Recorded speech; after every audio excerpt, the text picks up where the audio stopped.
Hello વિદ્યાર્થી મિત્રો, કેમ છો? નમસ્કાર. હું દર્શના પરમાર મારી ચેનલમાં તમારું સ્વાગત કરું છું. તમે જોઈ રહ્યા છો રાહદર્શ એજ્યુકેશન, જેમાં આજે આપણે ભણવાના છીએ ધોરણ 10 એમાં પ્રકરણ 14 સ્વાધ્યાય 14.1, બરાબર ને? એનો દાખલા નંબર 8. ઓકે, ચલો શરૂ કરીએ. આ જે દાખલા નંબર 8 જે છે એમાં રકમ શું આપી છે? જો મેં અહીંયા લખેલી છે કે એક થેલામાં 3 લાલ દડાઓ છે અને 5 કાળા દડાઓ છે, બરાબર ને? ઓકે, કુલ કેટલા થયા? 8 દડા છે. ઓકે, બરોબર. તો આપણને શું કીધું છે કે જ્યારે તમે થેલામાંથી કોઈ પણ એક દડો, એટલે કે યાદચ્છિક રીતે, ઈચ્છિત રીતે કોઈ પણ એક દડો બહાર કાઢો છો તમે, ત્યારે પેલું છે કે લાલ દડો તમને મળે એની સંભાવના કેટલી, અને બીજું છે કે લાલ દડો ન મળે તેની સંભાવના કેટલી, બરાબર ને? ઓકે, ચલો, રકમ સમજાઈ ગઈ. હવે આપણે દાખલો લખીએ. સૌથી પહેલા રકમ સમજવી જરૂરી છે, બરાબર? તો અહીં આપણે પેલા લખીએ 3 દડા કેવા છે? લાલ છે. ઓકે, તો લખીએ અહીં થેલામાં રહેલ કુલ દડાની સંખ્યા 3 + 5 = 8, બરાબર ને? તેથી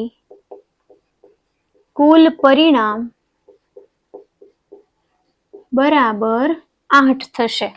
ઓકે, હવે પેલી જે સંભાવના છે ને એને ઘટના A કહીએ. શું તમને મેળવવાનું કીધું છે એમાં મિત્રો? તો કે લાલ દડો હોય અથવા લાલ દડો આવે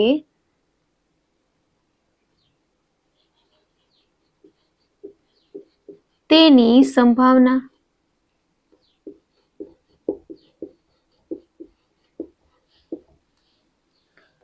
બરાબર ઘટના એના શક્ય પરિણામો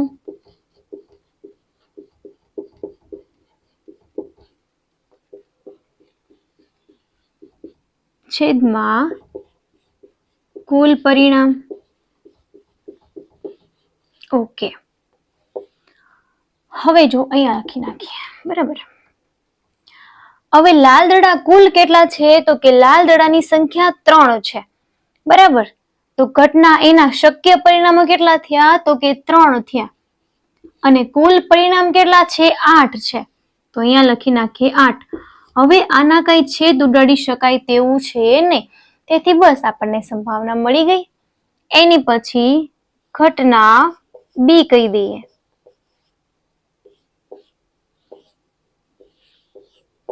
બરાબર લાલ દડો ન આવે તેની સંભાવના.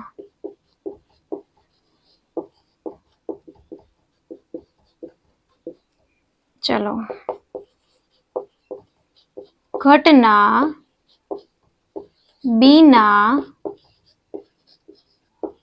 શક્ય પરિણામો એના છેદમાં કુલ પરિણામ. ચલો, ઘટના B એટલે લાલ દડો ન હોય, બરાબર? તો કુલ 8 દડા છે, એમાંથી 3 લાલ હતા. લાલ ન હોય એવા કયા હતા? 5 કાળા હતા, બરાબર? તો લાલ દડો ન હોય એટલે શું? 5 ના છેદમાં કુલ પરિણામ 8. તો આ રીતે તમારે આ બંનેની સંભાવનાઓ તમે મેળવી શકો છો.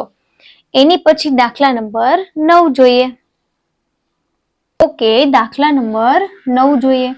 ચલો, એની રકમમાં શું લખ્યું છે? ચલો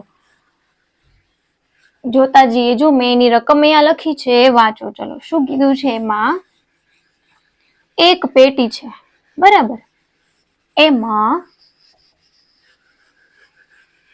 કુલ કેટલી લખોટીઓ છે એ મેળવતા પહેલા તમને પહેલા શું કીધું છે એમાં, તો કે 5 લખોટીઓ કેવી છે, લાલ છે. બરાબર, કેવી છે, લાલ છે. પછી બીજું શું કીધું છે, 8 લખોટીઓ કેવી છે, સફેદ છે. અને 4 લખોટીઓ કેવી છે, તો કે લીલી છે. કેવી છે, તો કે લીલી છે. બરાબર, 5 લાલ છે, 8 સફેદ છે અને 4 લીલી લખોટીઓ છે. તો તે પેટીમાંથી જ્યારે યાદચ્છિક રીતે કોઈ એક લખોટીને બહાર કાઢવામાં આવે છે ત્યારે પહેલી સંભાવના પૂછી છે કે તે લખોટી લાલ હોય તેની સંભાવના, બીજી છે સફેદ હોય તેની સંભાવના અને ત્રીજી છે કે તે લીલી ન હોય તેની સંભાવના કેટલી. તો ચલો દાખલા નંબર 9 માટે સૌથી પહેલા તો લખીએ કે પેટીમાં રહેલ કુલ લખોટીઓની સંખ્યા બરાબર કેટલી છે, 5 લાલ, 8 સફેદ અને 4 લીલી. 9 ને 8 17. તો કુલ કેટલી છે, 17. તો આ 17 ને શું કહેવાય, કુલ પરિણામ કહેવાય. શું કહેવાય, કુલ પરિણામ. તમને મળી ગયા. હવે પેલી જે સંભાવના છે એને આપણે કહીએ ઘટના એ. શું કહીએ, ઘટના એ. બરાબર, શું કીધું, લાલ હોય તેની સંભાવના. તો લખીએ આપણે, શું લખીશું આપણે ત્યાં,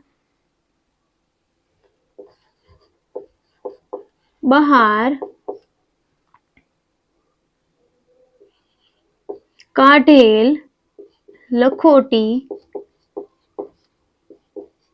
લાલ હોય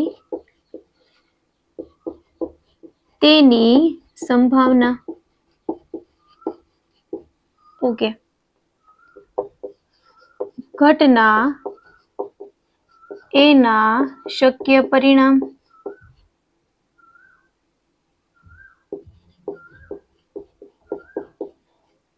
એના છેદમાં કુલ પરિણામ.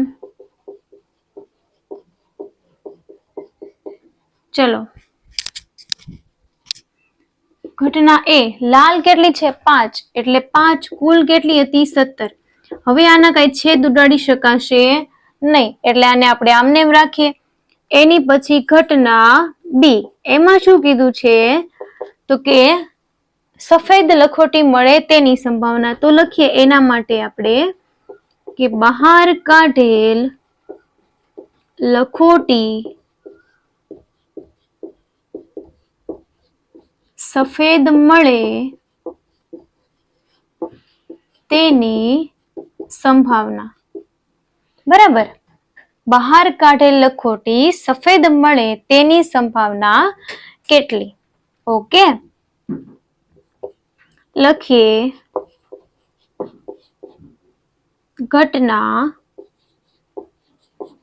બી ના શક્ય પરિણામ એના છેદમાં કુલ પરિણામ. બરાબર, ઓકે. તો ઘટના બી ના શક્ય પરિણામો કેટલા છે, તો કે 8 છે. બરાબર, તો 8 ના છેદમાં કુલ પરિણામ 17. તો આ થઈ ગયો એનો જવાબ. એ જ રીતે આપણે ત્રીજું જે છે એને કહી દઈએ ઘટના સી.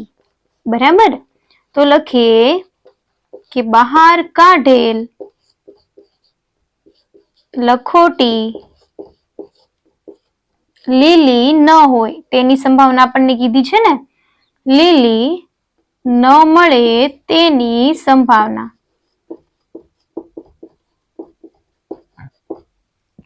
કેટલી થશે, લખીએ પેલા તો ઘટના સી ના શક્ય પરિણામ એના છેદમાં કુલ પરિણામ. વિભાગ સી ઘટના સી જે છે એના શક્ય પરિણામ કેટલા થશે, તો કે આ 4 જે છે ને લીલી છે પણ 8 અને 5 કુલ 13 જે લખોટીઓ છે લીલી છે નહીં, એટલા માટે 13/17. તો આ પ્રશ્ન અહીં પૂર્ણ થાય છે મિત્રો. તમને આમાં કાંઈ પણ પ્રશ્ન હોય તમે મને કમેન્ટ કરીને જણાવી શકો છો. અને તમે જો મારી આ ચેનલ પર નવા હોય તો વિડીયોને લાઈક, શેર અને સબસ્ક્રાઇબ કરવાનું ભૂલશો નહીં. Thank you very much.